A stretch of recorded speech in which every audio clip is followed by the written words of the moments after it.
Hello friends, कैसे हैं आप सब। तो डियर, आज का जो क्लास है ये हम लोगों का प्रैक्टिस सेट का है, जहाँ पे हम लोग कुछ क्वेश्चन को डिस्कस करेंगे। तो चलिए हम लोग स्टार्ट करते हैं आज का क्लास। पहला क्वेश्चन देखिए कि झारखंड के दूसरे मुख्यमंत्री के रूप में किसे नियुक्त किया गया था। हेमंत सोरेन को, बाबूलाल मरांडी को, रघुवर दास को, अर्जुन मुंडा को। हमारा करेक्ट आंसर हो जाएगा आपका अर्जुन मुंडा हो जाएगा। अर्जुन मुंडा जो है ये आपका किससे थे, तो भाजपा के थे, और ये दूसरी बार जो है मुख्यमंत्री के रूप के पद पर नियुक्त हुए थे। आप हमें कमेंट बॉक्स में ज़रूर बताइएगा कि पहले मुख्यमंत्री कौन थे, ठीक है ना। तो ये आपका होमवर्क है। और अभी तक याद रखिएगा कि हमारे झारखंड में कितने लोग मुख्यमंत्री के पद पर नियुक्त हुए हैं, तो पूरे 6 लोग हुए हैं। जिसमें से क्वेश्चन ऐसे भी पूछा जाता है कि कौन से मुख्यमंत्री कितने बार जो है मुख्यमंत्री बने हैं। तो आप थोड़ा सा देख लीजिए कि बाबूलाल मरांडी जो है ये भाजपा के से थे, पार्टी पे पूछ लिया जाता है, तो ये एक बार बने थे। अर्जुन मुंडा 3 बार बने हैं भाजपा से। शिबू सोरेन झामू से ये 3 बार बने हैं। और मधु कोड़ा निर्दलीय है जो कि 1 बार बने हैं। हेमंत सोरेन झामू से है, 2 बार बने हैं। रघुवर दास जो है 1 बार है। तो हेमंत सोरेन आपको पता है फिर से ये जो है हमारा मुख्यमंत्री के पद पर नियुक्त हुए हैं, तो इनका भी 3 बार हो गया। क्वेश्चन ऐसा भी आता है कि कौन सा मुख्यमंत्री वो निर्दलीय थे, तो ये आपका मधु कोड़ा थे। तो ऐसा क्वेश्चन आता है, ठीक है। तो मुख्यमंत्री से रिलेटेड इसका कार्यकाल से भी क्वेश्चन आता है। एक बार इनका कार्यकाल को भी देख लीजिएगा कि कौन से मुख्यमंत्री कितने उनका कार्यकाल क्या था। नेक्स्ट क्वेश्चन देखिए, कितनी बार शिबू सोरेन ने झारखंड के मुख्यमंत्री के रूप में सेवा की है। 3 बार, 2 बार, 1 बार, 4 बार। हम लोग देखिए अभी कि हमारा अर्जुन मुंडा जो है ये 3 बार मुख्यमंत्री बने थे, और हमारा शिबू सोरेन जो है ये भी 3 बार मुख्यमंत्री बने हैं, ठीक है। और अभी हेमंत सोरेन वो भी 3 बार मुख्यमंत्री बन चुके हैं, अभी फिर से वो मुख्यमंत्री है बने ना। तो नेक्स्ट क्वेश्चन है आपका कि झारखंड के नवे राज्यपाल के रूप में निम्नलिखित में से किसने पद ग्रहण किया है। सैयद अहमद। तो ये देखिए आपका पुराना करंट अफेयर्स का क्वेश्चन ये बनता है, ठीक है ना। तो उस समय का अच्छा, ये 9वें राज्यपाल के पद पे बोल रहा है। तो 9वें राज्यपाल के पद पे उस समय जो थी कौन थी, द्रौपदी मुर्मू थी, ठीक है। ये हमारे 9वें राज्यपाल थी। तो द्रौपदी मुर्मू को जो है 18 मई 2015 को जो है झारखंड उच्च न्यायालय के मुख्य जो है न्यायाधीश उसमें कौन थे, तो वीरेंद्र सिंह थे, उसी ने शपथ दिलाई थी। और जो झारखंड का प्रथम राज्यपाल था वो कौन था, प्रभात कुमार था, ठीक है। तो ये याद रखिएगा कि 9वें जो राज्यपाल है ये द्रौपदी मुर्मू थी। नेक्स्ट क्वेश्चन है आपका कि पूर्वी सिंहभूम जिले में निम्न में से कौन सी नदी बहती है। गंगा नदी दक्षिण दिशा से पश्चिम की ओर बहती है। स्वर्णरेखा नदी पश्चिम से दक्षिण पूर्व की ओर बहती है। यमुना नदी पूर्व से लेकर पश्चिम की दिशा में बहती है, और काली नदी पूर्व से लेकर पश्चिम की दिशा में बहती है। हमारा आंसर क्या हो जाएगा इसमें से कि स्वर्णरेखा नदी जो है पश्चिम से दक्षिण पूर्व की ओर बहती है। आंसर बी जो रहेगा ना, ये करेक्ट आंसर हो जाएगा कि पूर्वी सिंहभूम जिला में कौन सी नदी बहती है। तो ये जो है आपका स्वर्णरेखा नदी पश्चिम से आपका दक्षिण पूर्व की ओर जो है बहती है, ठीक है। तो आंसर जो रहेगा, आंसर आपका बी जो रहेगा ये इसका करेक्ट आंसर हो जाएगा। नेक्स्ट क्वेश्चन, गिरिडीह जिला कितने क्षेत्र में फैला है। देखिए क्षेत्र से भी आता है, हम लोग हर एक जिला का जो है आपका सेपरेट एक डिस्कस किए हुए हैं बहुत ही अच्छी तरीके से, जहाँ पे हम लोग बहुत सारे चीज़ को डिस्कस किए हुए हैं हर एक जिला का। तो यहाँ पे देख लीजिए, अगर आप अभी तक नहीं देखे तो आप हमारे प्लेलिस्ट में जाकर देख सकते हैं। बहुत ही हम लोग वहाँ पे शॉर्ट ट्रिक से जो है चीज़ों को समझने की कोशिश किए हैं। तो इसका करेक्ट आंसर हो जाएगा आपका 4853.56 वर्ग किलोमीटर, ठीक है। आंसर बी जो रहेगा ये इसका करेक्ट आंसर हो जाएगा, आंसर बी, ठीक है। नेक्स्ट क्वेश्चन है आपका कि गिरिडीह जिले में विभाजित होने वाले 2 मुख्य देखिए यहाँ पे जलप्रपात होना चाहिए का नाम क्या है। सतलुज और यमुना नदी, गंगा और यमुना नदी, ब्राकड़ और जलपोतो। जलप्रपात अलग हो गया, ये जलपोतो का नाम क्या है। सतलुज और यमुना नदी, गंगा और यमुना नदी, ब्राकड़ और सकरी नदी, और व्यास और झेलम नदी। तो भाई हमारा करेक्ट आंसर हो जाएगा, आंसर सी हो जाएगा आपका, ब्राकड़ और सकरी नदी हो जाएगा, ठीक है। ब्राकड़ और सकरी नदी जो है ये आपका गिरिडीह जिला को जो क्या करती है, विभाजित करती है, ठीक है। और ब्राकड़ और ब्राकड़ जो है दामोदर नदी की एक सहायक नदी है। इसका उद्गम कहाँ है, तो छोटा नागपुर का पठार है। और सकरी जो है ना, ये आपको उत्तरी छोटा नागपुर के पठार से निकलकर गंगा में मिल जाता है, ये भी याद रखिएगा, ठीक है, कि सकरी जो है उत्तरी छोटा नागपुर के पठार से निकलकर गंगा में मिलती हैं। नेक्स्ट क्वेश्चन है आपका कि गोड्डा ज़िले में कितने समुदाय विकास ब्लॉक हैं? ठीक है, पहला 9, 8, 7, 6। तो गोड्डा ज़िले में कितने समुदाय विकास ब्लॉक हैं? तो याद रखिएगा पूरे 9 हैं। इस जिला का स्थापना कब हुआ था? तो इस जिला का स्थापना जो है 25 मई को हुआ था 1983 को। ठीक है, 25 मई 1983 को हुआ था। हम लोग इससे पहले गिरिडीह जिला के बारे में पढ़े थे ना। तो पता है गिरिडीह जिला में आपका कभी कभी ये ऐसे भी क्वेश्चन पूछ लिया जाता है कि कितने विधानसभा क्षेत्र है, कितने अनुमंडल हैं। तो यहाँ पे कितना अनुमंडल है? यहाँ पे पूरे 2 अनुमंडल हैं। कितना विधानसभा क्षेत्र है? 3 विधानसभा क्षेत्र है। ठीक है, 3 विधानसभा क्षेत्र है और 2 अनुमंडल है। 2 अनुमंडल में आपका गोड्डा एवं महागामा है और 3 विधानसभा क्षेत्र है। ठीक है, और आप कमेंट बॉक्स में ज़रूर बताइएगा कि हाँ, इसमें तो समुदाय ब्लॉक हम लोग पढ़ चुके हैं, 9 ब्लॉक है और 2 आपका अनुमंडल है और 3 क्या है? विधानसभा क्षेत्र है। ठीक है, अच्छा, इससे पहले हम लोग गिरिडीह ज़िला के बारे में देखे थे। तो गिरिडीह ज़िला में कितने आपका अनुमंडल है?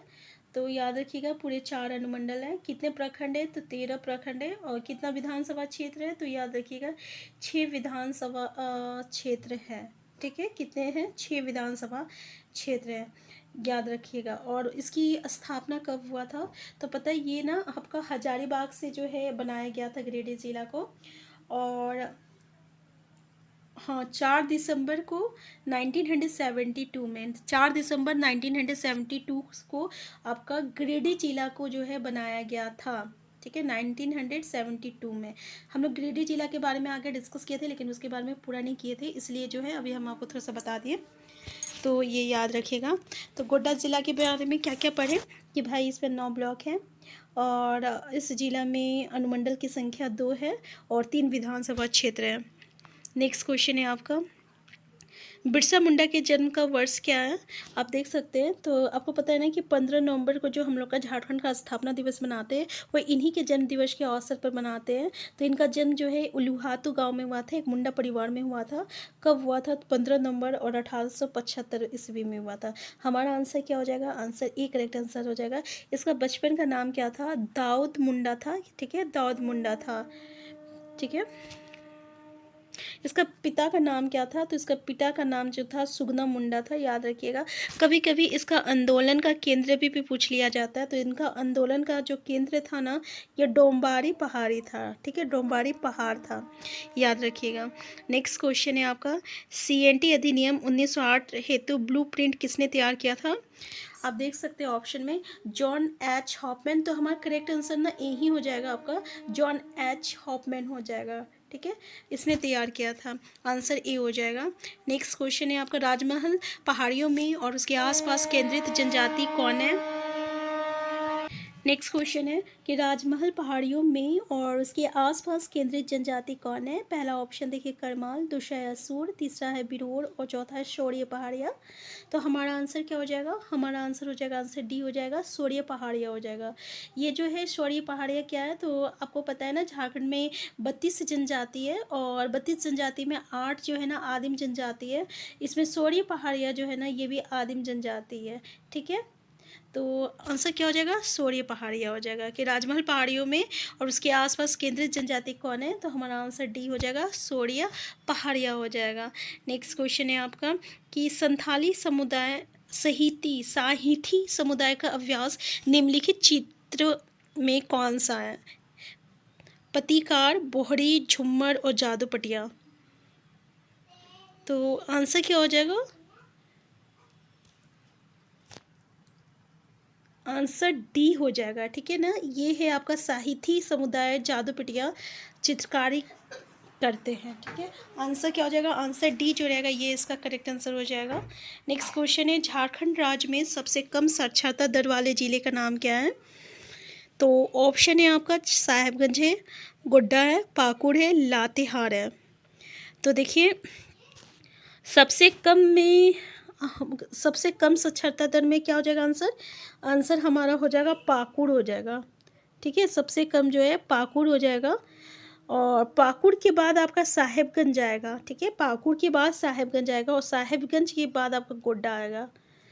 48.82% पाकुड़ में है और साहेबगंज का जो है ना 52.0% है, तो उससे थोड़ा ज़्यादा है। गोड्डा का जो है 56% है, जो है गोड्डा का आपका 56, हाँ गोड्डा में जो है डियर ये आपका 56.40 है। ठीक है, 40% है। तो सबसे कम जो है कहाँ है? पाकुड़ में है। आंसर सी जो रहेगा ये इसका करेक्ट आंसर हो जाएगा। नेक्स्ट क्वेश्चन है कि 2014 के विधानसभा चुनाव में अर्जुन मुंडा ने किस निर्वाचन क्षेत्र से चुनाव लड़ा था? रांची, मांडू, डुमरी और खरसावा। हमारा आंसर क्या हो जाएगा? तो हमारा आंसर हो जाएगा, आपका आंसर डी हो जाएगा, खरसावा। ठीक है,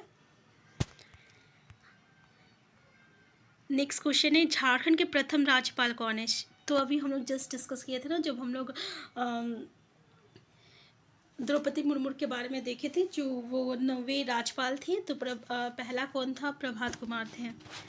ठीक है, और देखिए प्रभात कुमार थे, तो आपको एक बात पता होना चाहिए कि कौन कौन थे। तो पहला जो थे प्रभात कुमार थे, ये प्रथम राज्यपाल थे। और विनोद चंद्र पांडे ये जो थे प्रथम कार्यवाहक राज्यपाल थे। फिर एम रामा जोइस थे, फिर वेद प्रकाश मारवा थे, फिर सैयद सिप्ते रजी थे, फिर शंकर नारायण थे, फिर MOH फारूक थे, फिर सैयद अहमद थे, फिर आपका द्रौपदी मुर्मू थी, ये प्रथम महिला राज्यपाल थे। तो याद रखिएगा, एक बार देख लीजिएगा इसको भी।